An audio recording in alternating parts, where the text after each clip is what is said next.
Hey everybody, Chris here from AV.technology. I'm here with Eduardo. He's the boss of Videri, and I thought it'd be a good opportunity at ISE to just have a quick chat with him and find out what the hell was he thinking starting a company like Videri. There's more than enough screens on the market. What's the Videri difference? What was the big idea? Well, the company actually doesn't start for like let's call it the AV industry. It was an idea of a technology guy with a digital artist that 10 years ago was tired of like selling big, like he was like, I don't want to put my images anymore in these screens that look like TVs. Can you do for me something that is really thin, Elegant. really elegant, really easy to install for people that are into art and not into technical things. So the company started like that. Right. You fast forward a couple, 2-3 years, and then one of our bigger customers saw the opportunity to do a retail media network with these screens. Talking to you like 5-6 years ago, and then we started doing a lot of things to be able to make it easier for them to install and to deploy in 85 countries. They have today more than 100,000 screens deployed. Wow.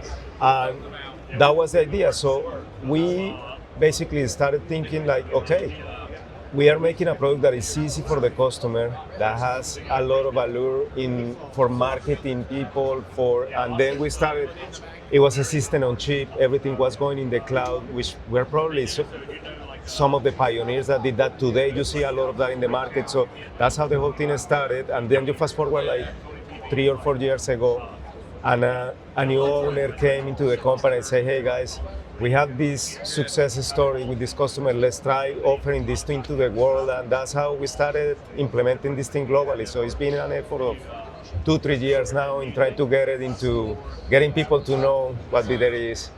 It feels like it's a product that is, the demand might be driven just as much from the content creators and the even architects and interior designers as much as it is demand driven from a more traditional commercial AV.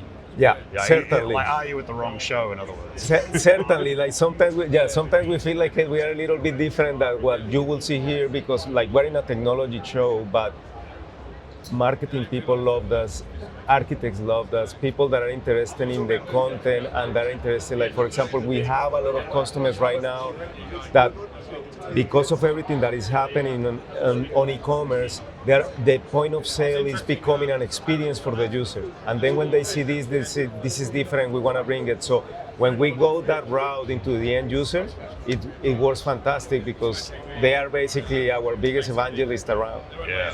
So would you say retail is your biggest? Retail is definitely our thing. We do really well with retail media networks as well because we are easy to install. So imagine you're putting these screens in points of sale that you don't own. So the case of some of our customers that will go to bars and restaurants and they will want to implement this with their bar and restaurant owner. You don't want to get to the wall there, having to open big holes, hiding media players and all these things. This is like the same thing as hanging a painting, right? So it's fast and easy, and they appreciate the fact that they can put content in places where you cannot do it with other screens, right? And I guess you're very well known for being able to arrange screens in unusual configurations like we can see behind you. But in retail, things move really quickly, don't they? So something that seems really fresh and new one year can be very old hat or passé a few years' time. So I guess what in the back of your mind do you think you need to do to keep developing your product to keep it fresh, I guess, for your retail customers? So we're doing several things in that respect. We're starting to work with shop fitters and companies that do like to start implementing ideas in which, for example, you can have screens that are plugged into a rack, an electrified rack, and then that gives the opportunity to a customer to plug and play in different spaces every day if he wants to. So the look and feel is changing. We're also starting to work with some other companies for bespoke solutions. So we are a hardware and software company, but we're opening our system for other software to come and other hardware to come as well. So you see all this talk about AI and all these things. So that's going into the point of sale.